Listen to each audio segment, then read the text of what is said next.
জিভাৰ পানী পৰি যোৱা এটা সুন্দৰ ৰেচিপি। বাৰু মোৰ নিচিনাকৈ কাৰ কাৰ জিভাৰ পানী পৰিছে জনাবচোন। নমস্কাৰ, গুড মৰ্ণিং, গুড ইভিনিং, কি খবৰ আপোনালোকৰ?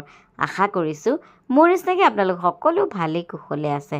আজি খুব ধুনীয়া এটি সুন্দৰ ৰেচিপি লৈ মই পাপৰি আকৌ আপোনালোকৰ সন্মুখত হাজিৰ।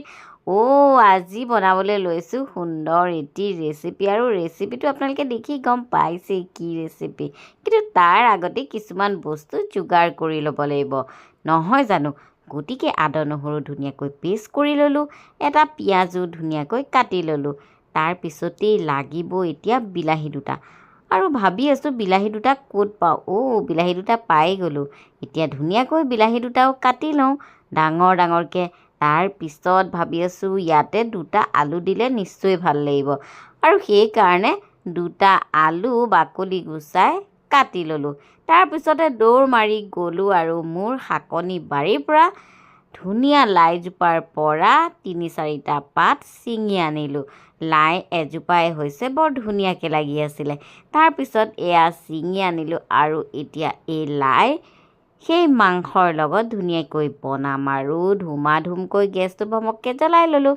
পিছে আপোনালোকক কৈ দিওঁ, যিসকলে গাহৰি মাংস খাই বেয়া পায় তেওঁলোকে ভিডিঅ'টো স্কিপ কৰিব, আৰু যিসকলে ভাল পায় তেওঁলোকে টকালি পাৰি পাৰি চাবনে। তাৰপিছত কেৰাহীখন পাতি মাংসখিনি দি দিলোঁ এতিয়া।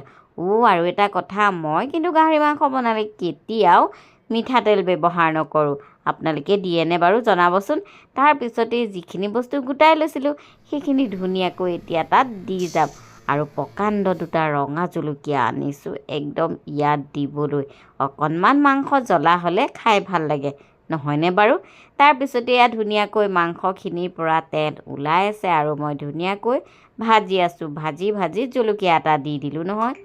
তাৰপিছতে এতিয়া ইয়াত দিম ধুনীয়াকৈ পিচি থোৱা, খুন্দনাত খুন্দি থোৱা আদা নহৰু পেষ্টটো দি দিলোঁ। তাৰপিছতে দিম এতিয়া অকণমান নিমখ সোৱাদ অনুযায়ী। তাৰপিছতে দিম অকণমান হালধি গুড়ি, আৰু কিন্তু বেলেগ বস্তু একো নাই দিয়া দেই মই। আৰু সেই আলু দুটুকুৰো তাতে দি দিলোঁ, আৰু দি পেলাই এতিয়া ধুনীয়াকৈ লৰাই আছোঁ। বৰ ধুনীয়া কালাৰ এটা আহিছে দেখোন।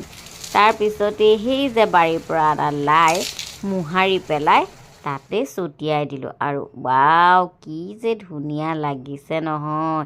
দেখি বাৰু খাওঁ খাওঁ লাগিছেনে নাই কওক। লাগিছে যে খাটাং, মোৰতো লাগিছে। মই কিন্তু আৰু আপোনালোকৰ লগত কথা পাতি থাকিব নোৱাৰোঁ দেই। মাংস দেখি ৰৈয়ে থাকিব পৰা নাই। গতিকে মই যাওঁ আৰু ধুনীয়াকৈ ভাত খাওঁগৈ। বাকী বাই বাই।